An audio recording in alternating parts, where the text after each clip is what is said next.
नमस्कार, good morning. बहुत स्वागत है आप सभी का। सुबह के 11 बज चुके हैं और वक्त हो चला है आपके सबसे पसंदीदा शो वर्ल्ड वॉर का। मैं हूं आपके साथ आशीष पांडे।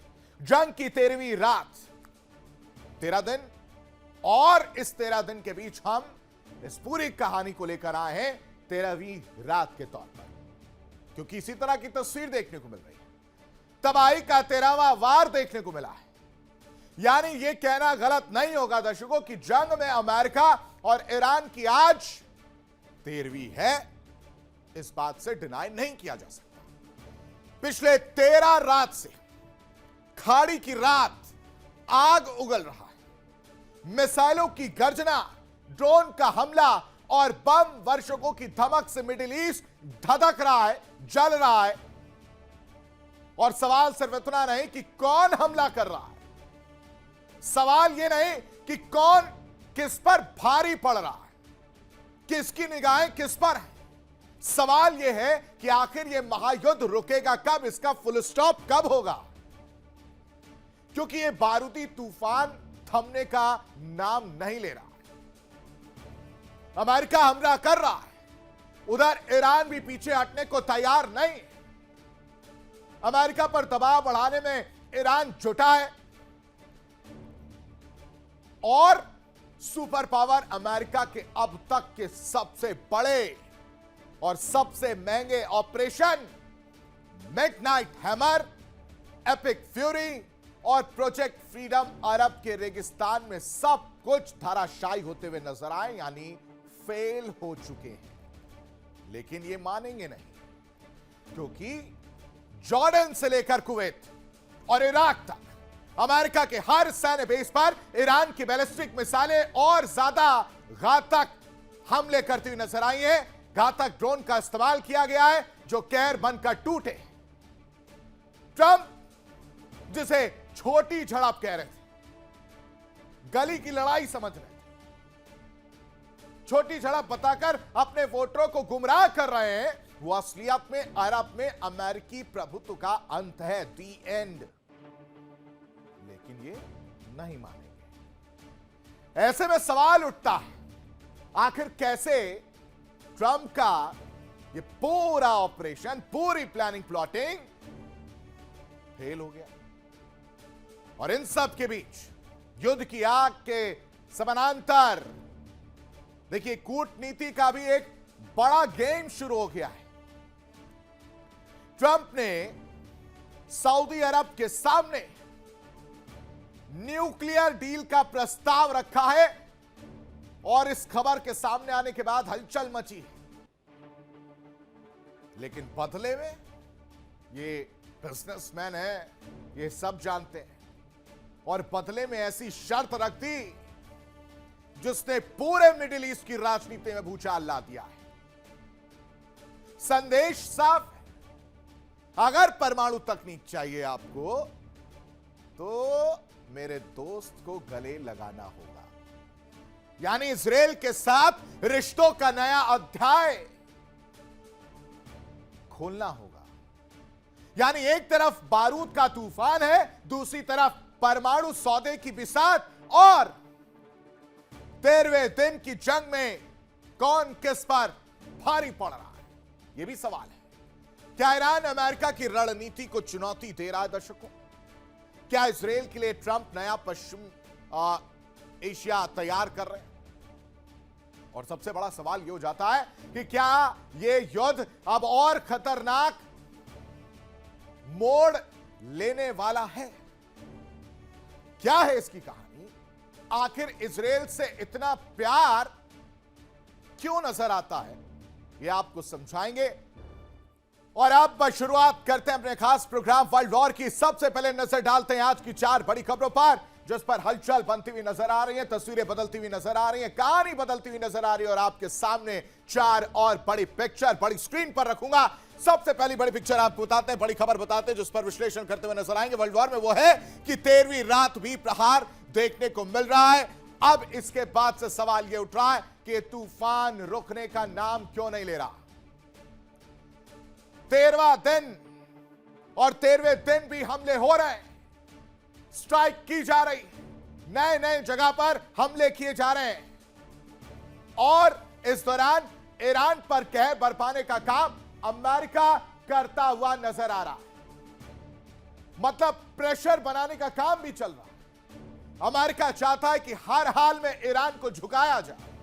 अमेरिका चाहता है कि ईरान को पूरी तरह से नक्शे से मिटाया जाए। परमाणु प्रोग्राम, परमाणु हथियार, इन सब को लेकर जो यह युद्ध शुरू हुआ था, जो मकसद था, उसे पूरा किया जाए। लेकिन उसके लिए उसे बड़ी कीमत चुकानी पड़ रही है। 13वां दिन 13वीं की तरह नजर आ रहा है दर्शकों। 28 फरवरी से लेकर अब तक और पिछले 10 दिन के बाद आज 13वां दिन जो निकलकर सामने आ रहा है, वो पूरी तरह से 13वीं लग रही है। अमेरिका हो या ईरान हो, नुकसान दोनों ही तरफ हुआ। अमेरिकी सैनिक मारे गए, ईरान पर भी नागरिकों की हत्या हुई। और इसलिए हम कह रहे हैं कि ये 13वां दिन 13वीं की तरह नजर आ रहा है। आपको जानकारी देंगे कि क्यों, आखिर क्यों ऐसा कहा जा रहा है, वो आपके सामने रखेंगे। लेकिन दूसरी बड़ी खबर जिस पर चर्चा करते हुए नजर आएंगे वर्ल्ड वॉर में, दूसरी बड़ी खबर है कि अब ईरान बेहद घातक नजर आ रहा है और अमेरिका इस वक्त बैकफुट पर है। अमेरिका ने सोचा कि हमला कर रहे हैं, क्या ही हो जाएगा। अमेरिका ने सोचा मकसद तो हमारे पास है, मकसद पूरा कर लेंगे, क्या ही हो जाएगा। और इस वजह से अमेरिका लगातार हमला जो कर रहा है, उसका करारा जवाब देने का काम ईरान भी कर रहा है। ईरान उन जगहों पर हमला कर रहा है जहां अमेरिकी बेस है, यानी रिपीटिशन ऑफ टारगेट नजर आ रहा है। ईरान कह रहा है कि ठीक है, आप हमले करिए, अगर आप हमें कमजोर समझ रहे हैं तो यह आपकी बहुत बड़ी भूल है। और ईरान उन्हीं जगहों को निशाना बना रहा है, उन्हीं देशों को निशाना बना रहा है जहां पर अमेरिकी बेस, अमेरिकी सैन्य बेस बने हुए हैं। और यह जवाब दिया जा रहा है। वो कौन कौन सी जगह है, कैसे ये पूरा हंगामा जो है बरपा हुआ है, ईरान कैसे घातक नजर आ रहा है और अमेरिका क्यों बैकफुट पर गया है, यह आपके सामने पूरी क्लियर कट पिक्चर रखूंगा। लेकिन तीसरी बड़ी खबर जिस पर चर्चा करेंगे, विश्लेषण करेंगे, वो आपको बता देते हैं कि दर्दनाक हमले की तैयारी में यूके बेस से बमबारी की जाएगी। पहले मना कर दिया गया, यूके ने कहा कि हम अपना बेस नहीं देंगे, हम आपकी बात नहीं मानेंगे, हम कुछ भी नहीं मानेंगे। लेकिन फिर कहानी बदल जाती है, फिर सब कुछ बदल जाता है और तैयारी की जा रही है अपने बेस के जरिए हमला करने की। अब ये बड़ी वजह क्या रही, ऐसा कौन सी घुट्टी जो है अमेरिका की तरफ से पिलाया गया कि जिसकी वजह से अब ये पूरी जो मन है वो बदल जाता, बेस मुहैया कराया जाता। और उस बेस से B-2 बॉम्बर की आपने बात सुनी होगी, लेकिन B-1 बॉम्बर से अब हमले किए जाएंगे। यही तो ट्विस्ट है। B-1 का इस्तेमाल किया जाएगा और उसके लिए उसकी तैनाती यूके बेस पर कर दी गई है, उसी बेस पर जहां पर पहले मना कर दिया गया था। और ये हमले अगर होंगे दर्शकों, ये हमले बेहद खतरनाक और घातक होते हुए नजर आएंगे, जिसकी पिक्चर आपके सामने रखूंगा। लेकिन चौथी बड़ी खबर समझिए क्या कहती है। चौथी बड़ी खबर कह रही है वर्ल्ड वॉर में, वो ये कि न्यूक्लियर पासा फेंका गया है। इजराइल सबसे प्यारा है, अपने दोस्त को गले लगवाने के लिए अमेरिका ने क्या पासा फेंका है दर्शकों। बहुत बेहतरीन चाल चली है सऊदी के साथ, और छोड़ा किसको, उस आतंकिस्तान को जिसे वो आतंकिस्तान अपना माई बाप समझता है, जिसके सामने वो पता होगा ना, कटोरा लेके पहुंच जाते हैं कि इतना पैसा दे दो, इतना पैसा दे दो, मध्यस्थता करा लेंगे। उसके अंदर भी डर पनपा दिया है, डर जो है वो पैदा कर दिया है। और शर्त रखी गई है सऊदी के पास कि देखिए भाई साहब, आपको टेक्नोलॉजी चाहिए, आपको मदद चाहिए, सब देंगे, सब कुछ अवेलेबल है हमारे पास, लेकिन आपको मेरे दोस्त को गले लगाना होगा। यानी यहां पर भी दोस्ताना निभाना होगा। यहां पर भी अमेरिका ने यह चाल चली है सऊदी के सामने कि इजराइल को अपना, उसको मान्यता देने की बात है। उसको महत्वता देने की बात है, उसको इंपॉर्टेंट फील कराना है क्योंकि उसका दोस्त है।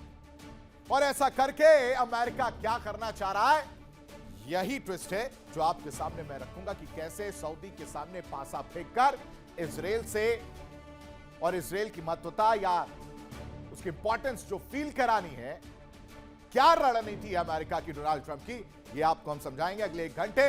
लेकिन सबसे पहले नजर डाल लेते हैं आज की 4 बड़ी खबरों पर।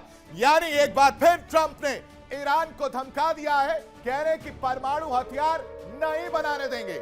ईरान बातचीत करना चाहता है लेकिन अभी किसी डील के लिए तैयार नहीं है, डोनाल्ड ट्रंप कह रहे हैं। वहीं दूसरी तरफ ट्रंप के सीजफायर प्रस्ताव को ईरान ने पूरी तरह से ठुकरा दिया। इराकी पीएम के जरिए एक प्रस्ताव जो भेजा गया था वो खारिज कर दिया गया और ईरान ने कहा है कि सीजफायर नहीं, जवाब दिया जाएगा, हर हमले का मुंह तोड़ जवाब मिलेगा। सीजफायर डील पर तेहरान ने पूरी तरह से रोक लगा दी है, यानी फुल स्टॉप लगाने का काम तेहरान ने कर दिया। और स्पीच, इन सब के बीच ईरान का तगड़ा पलटवार भी देखने को मिल रहा है। तेहरान ने बड़े हमले की धमकी भी दे दी। सीजफायर वाली कहानी पर फुल स्टॉप तो लगा ही लगा, फिर धमकी भी दी गई और कहा कि अगला पलटवार मिस्टर प्रेसिडेंट और भी ज्यादा घातक होगा और इस बार अमेरिकी बेस बचेंगे नहीं। अगले प्रहार का निशाना अमेरिकी बेस जो बनते आए हैं और ज्यादा घातक होने वाला है। चौथी बड़ी खबर समझिए, ईरान की नई चेतावनी, कह रहे हैं कि होर्मुज से कोई भी जहाज नहीं गुजर पाएगा। यूएस कार्रवाई अगर जारी रही तो होर्मुज पूरी तरह बंद रहेगा। होर्मुज में जहाज अगर एंटर करता हुआ नजर आता है तो अंजाम भुगतने के लिए वो शिप तैयार रहे। यानी ईरान के साथ जंग के बीच डोनाल्ड ट्रंप ने मिडिल ईस्ट की शतरंज पर ऐसा दांव चलाया दर्शक कि पूरे इलाके की सियासत को हिला दिया। समझ नहीं आ रहा, एकदम मुंडी जो है चकरा गई है। सऊदी अरब को, अब आप समझिए उस देश को जो इतने सालों से गड़गड़ा रहा था न्यूक्लियर टेक्नोलॉजी को लेकर, उसी सऊदी अरब को न्यूक्लियर टेक्नोलॉजी का लॉलीपॉप दिखाया गया। क्यों किया गया ऐसा? इसकी टाइमिंग क्या है? और बदले में एक ऐसी शर्त रखी गई जिसने नेतन्याहू की खुशी 7वें आसमान पर पहुंच दी। गदगद घूम रहा है नेतन्याहू, कह रहे कि चलिए, बीच में हमारे बीच तल्खियां हुई, नाराजगी हुई, लेकिन कहीं तो आपने हमारा स्टैंड लिया और हमारे लिए आपने आवाज बुलंद की एक शर्त रखकर। यानी न्यूक्लियर डील के बहाने ट्रंप ने सिर्फ ऊर्जा समझौता नहीं किया दर्शक, बल्कि मिडिल ईस्ट की पूरी कूटनीतिक तस्वीर बदलने की कोशिश कर दी। सब कुछ चेंज करना है। और ऐसे में सवाल यह हो जाता है, क्या सऊदी अपने दशकों पुराने रुख को बदलकर इजराइल के साथ शेक हैंड करेगा, हाथ मिलाएगा, या वही गुस्सा, वही नाराजगी, वही विरोध देखने को मिलेगा? अब्राहम अकॉर्ड वाली कहानी है दर्शकों, या फिर ट्रंप का यह दांव उल्टा पड़ जाएगा? क्योंकि सऊदी को न्यूक्लियर का पासा यूं ही नहीं फेंका गया, यह ऐसे नहीं किया गया। इजराइल सबसे प्यारा है और यह दोस्ताना किसी से छिपा नहीं है, क्योंकि सऊदी को न्यूक्लियर टेक्नोलॉजी का ऑफर ऐसे समय दिया गया है जब सब कुछ ईरान के विपरीत चल रहा है।